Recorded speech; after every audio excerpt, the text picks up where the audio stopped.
So today we're going to take a look at Forainmneacha, the personal pronouns of the Irish language. Except when I say we, I really mean you.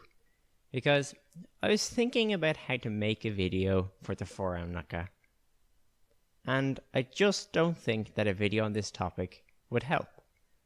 See, the problem is that with this particular topic, you're just going to have to learn them off. It's just one of these annoying things in the grammar of languages that has to be done. There's not really any teaching required. So have a look at the notes that we have on the Wrong Gaeilge page, and here you'll find a fairly comprehensive list of all of the Forainmneacha you could possibly need.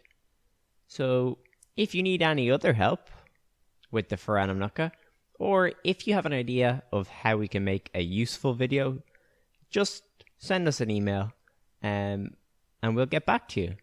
In the meantime, I'll be here working.